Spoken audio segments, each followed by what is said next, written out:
नमस्कार, आप देख रहे हैं ब्रेकिंग बिहार। अभी हमारे साथ है संजय खंडेलिया साहब, जो कि ओबीसी मोर्चा के बीजेपी के प्रवक्ता। इनसे बात करेंगे जिस प्रकार से बीजेपी ने कल इलेक्शन को लेकर के कहा जा रहा है कि 2024 और 25 की तैयारी है। जिस प्रकार से प्रदेश अध्यक्ष सम्राट चौधरी को बनाया गया है, एक तीर से दो नहीं कई निशान साधने की कोशिश की गई है, चाहे वो पिछड़ा वोट हो या सम्राट चौधरी की लोकप्रियता हो, कुशवाहा वोट हो और भी क्या कुछ। संजय जी से जानेंगे। सर, सम्राट चौधरी को बनाने के पीछे की वजह क्या है? आप लोगों ने तो महागठबंधन का मुंह बंद कर दिया। देखिए, ये भारतीय जनता पार्टी है, ये कोई जो अन्य दल हैं बिहार की राजनीति में उनकी तरह कोई प्राइवेट लिमिटेड कंपनी और या कोई गिरोह नहीं है। भारतीय जनता पार्टी की ये खूबसूरती है, भारतीय जनता पार्टी का ये जो तरीका है, जिसमें कभी भी किसी भी भारतीय जनता पार्टी के समर्पित कार्यकर्ता को कार्य करने के लिए विभिन्न दायित्वों का निर्वहन करना पड़ता है, उनको जिम्मेदारी मिलती है, उनको अवसर मिलता है उनकी क्षमता के अनुकूल। इसी कड़ी में कल हमारे माननीय राष्ट्रीय अध्यक्ष जेपी नड्डा जी ने बिहार प्रदेश की कमान जो है एक सुलझे तपे तपाए युवा और अनुभवी नेता हमारे सम्राट चौधरी जी को सौंपी है। इनके इसके लिए हम तमाम भाजपा जो कार्यकर्ता हैं पूरे बिहार भर के साधुवाद देते हैं, हृदय से आभार व्यक्त करते हैं हमारे माननीय राष्ट्रीय अध्यक्ष जी का, गृह मंत्री जी का और देश के यशस्वी प्रधानमंत्री नरेंद्र मोदी जी का। जहाँ तक सम्राट चौधरी जी का आपने प्रश्न किया, तो सम्राट चौधरी राजनीति के, बिहार की राजनीति के फलक पे कोई नया नाम या कोई नया सितारा नहीं है। 1996 के दौर से जब इनके पिताश्री आदरणीय शकुनी चौधरी जी पहली बार लोकसभा का चुनाव लड़ने खगड़िया आए थे, हम लोग उस समय से अवसर मिला इनके साथ काम करने का। कालांतर में ये बिहार सरकार के मंत्री भी हुए, उसके बाद खगड़िया के ही परबत्ता विधानसभा से दो बार विधायक हुए और लगातार वहाँ से इनका जुड़ाव बना रहा।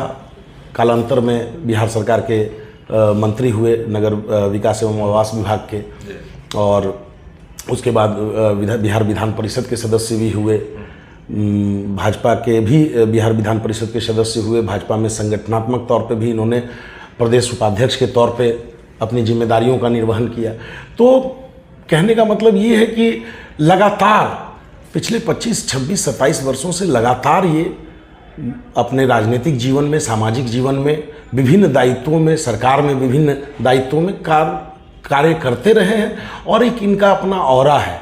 कार्यकर्ता जो भारतीय जनता पार्टी के कार्यकर्ता हैं उनको भी एक बड़ा मतलब उम्मीद है बड़ी, और उनको एहसास है कि हाँ, इनके नेतृत्व में, इनके साथ काम करना बहुत कंफर्टेबल फील होता है, इनके नेतृत्व में काम करने में बड़ी सुविधा होती है। सिर्फ नाम के सम्राट नहीं है ये, इनका हृदय भी विशाल है और सबको समाहित करके और सबको लेके चलने की क्षमता है। राजनीति तो सर इन्हें विरासत में मिली है, वो ठीक है, लेकिन हमारा कहना है, अभी मेरा सवाल वही है कि चूंकि इनकी पृष्ठभूमि आरजेडी जदयू वाली रही है, वैसे में बीजेपी में तो तपे तपाए नेताओं के लिए बीजेपी जानी जाती है, समर्पित कार्यकर्ताओं के लिए जानी जाती है। सम्राट चौधरी ही क्यों? कुशवाहा वोट के साथ साथ क्या जो पिछड़ा को लेकर के जो हल्ला हो रहा था उसको मुंह बंद करने की कोशिश की गई है, मुख्यमंत्री का इनका चेहरा बना करके बनाया गया है।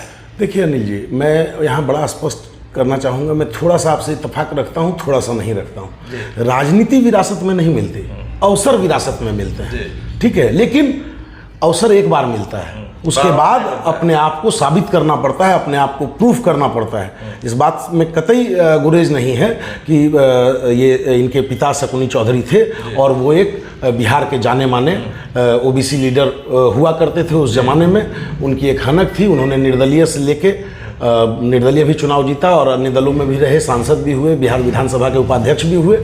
तो अवसर जरूर उनको आप कह सकते हैं कि विरासत के तौर पे मिला, एक अवसर जो मिला, लेकिन उसके बाद हर मौके पे, हर मुद्दे पे इन्होंने अपने आप को साबित करने का काम किया है। रहा सवाल कि अभी आज प्रश्न जैसे आपने किया कि भाई उनको ओबीसी चेहरे के वजह से जगह मिली, उनको दायित्व कुशवाहा होने की वजह से मिली। यही सेम प्रश्न अगर कोई अन्य भी भारतीय जनता पार्टी के कार्यकर्ता आज प्रदेश अध्यक्ष के दायित्व में आते, तब भी ये प्रश्न होता कि ये जिस जाति से आते हैं क्या इसके वजह से मिली? भारतीय जनता पार्टी सबका साथ, सबका विकास और सबका विश्वास, इसमें हमारे आदरणीय प्रधानमंत्री का जो ये और पार्टी का जो मूल मंत्र है इस पे काम करती है, और इसमें किसी का भी अमित शाह से करीबी होने का फायदा मिला। देखिए, जो काम करने वाले होंगे, जो भारतीय जनता पार्टी का जो भी कोई काम करने वाला एक अदना से अदना कार्यकर्ता होगा, उसको भी कभी भी कोई, हमारे नेताओं ने पूर्व में कई बार कहा है, जब आप लोग चर्चा करते हैं मुख्यमंत्री चेहरे की, तो चूंकि हमारे यहाँ तो ये व्यवस्था है नहीं ना कि पहले दादाजी थे फिर पिताजी और अब पुत्र, ये व्यवस्था तो हमारे यहाँ है नहीं।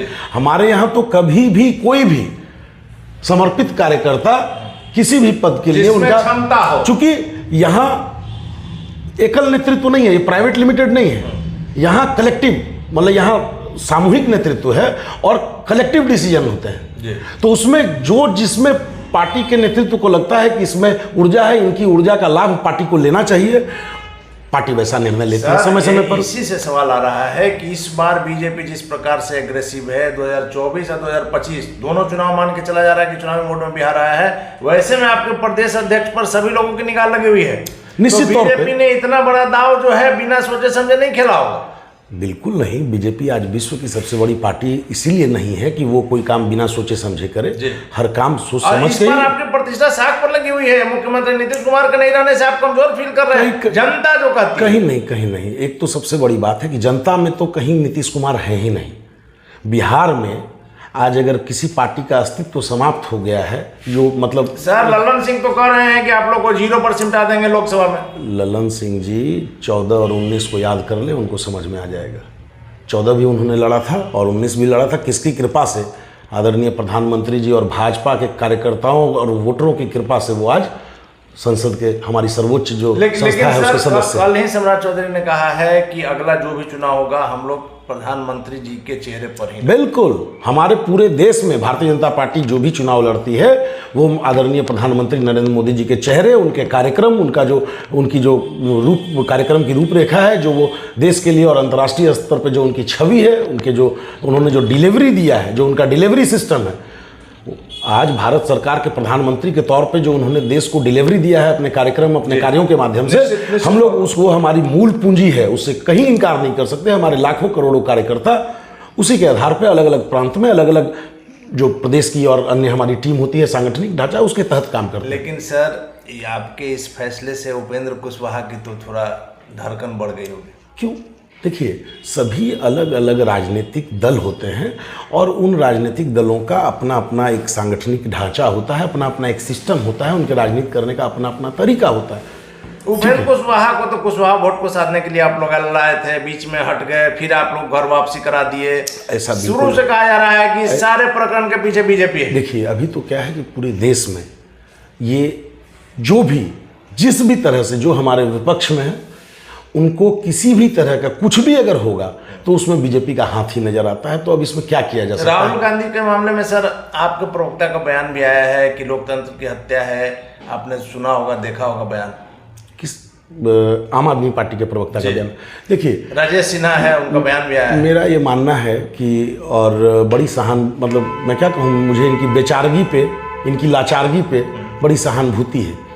अब ये लोग सीधे सीधे देश की एकमात्र संस्था, मुझे लगता है कि जिसके पीछे देशवासियों का, आम लोगों का या हम सब लोगों का सब अटूट विश्वास रहता है, वो है न्यायपालिका।